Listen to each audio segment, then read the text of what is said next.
Welcome back everyone to my channel. Today the video I am making is on the NRMP rank order list. As you all know, especially the people who have applied this year, we have to certify the NRMP rank order list in order to get matched. So today's video is just about that.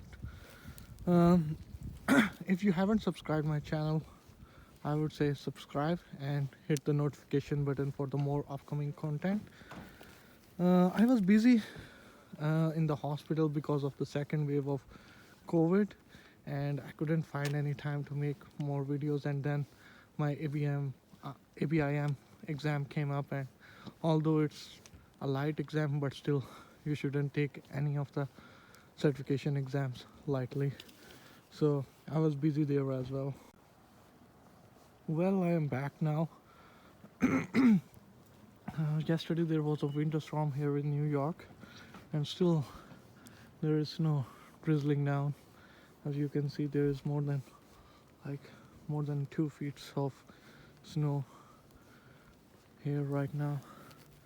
So the function of the NRMP is just one, to make sure that the maximum number of candidates match into residency programs and the maximum number of candidates match to their first preference or their top preferences.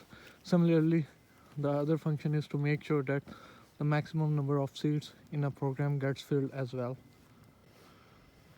The biggest misconception among people is that what if I like a program and want to make it number one on my rank order list, but either the program criteria is too high or my interview didn't go very well.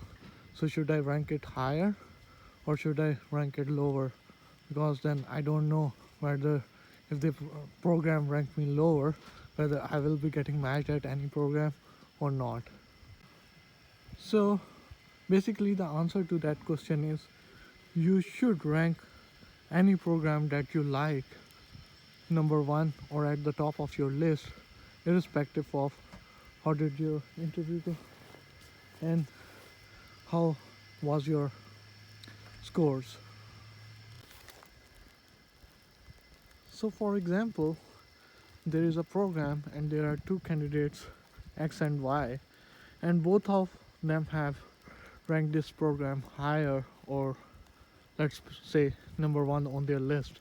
So then it will be the program choice.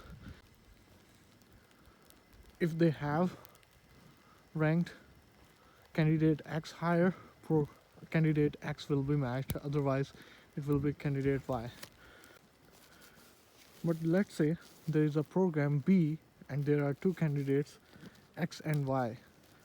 Program B has ranked X higher on their rank order list, but they have ranked Y very low on their list.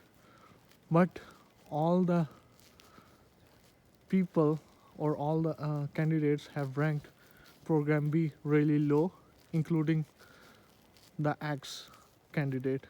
And if X and the rest of the candidates get matched somewhere else, then it will be candidate Y's turn to get matched in that program.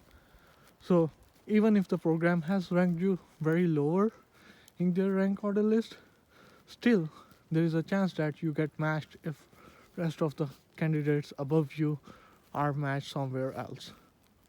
Now the biggest question is, how should I rank the programs? Well, it depends on a lot of factors. Uh, there are always certain preferences among people, and they can differ in people, and there is no right or wrong. First thing will be fellowships. If you want to do a fellowship in future, rank the university hospitals higher than the community hospitals, because the chances of getting fellowship from a university hospital is much more than a community hospital. Doesn't matter whether you have done a lot of research, because at the end context matters and they matter a lot. The number two is like geographical preference. For example, if you have family somewhere and you're a US citizen, you should always like to be close to the family. Third thing is like program benefits, which differ among different programs. Some programs give like certain additional benefits rather than the salary. Salary is more or less kind of like same, but the state taxes are different. So that is one of the things that you may or may not consider. The other thing is the program structure. How well is the program training? Well, it's kind of different at different hospitals. Some of the hospitals, they are really good with the hands-on experience, and some are really good with the research experience. So you should consider that too. And overall, what's the residents are uh, doing over there, whether they are happy with their program or not, because personal satisfaction does matter a lot. For example, Bronx, Lebanon, I've seen that their residents most of the time they are not happy, especially in their first year or second year, and at the end they get matched in really good fellowships. But the thing is that not all of them.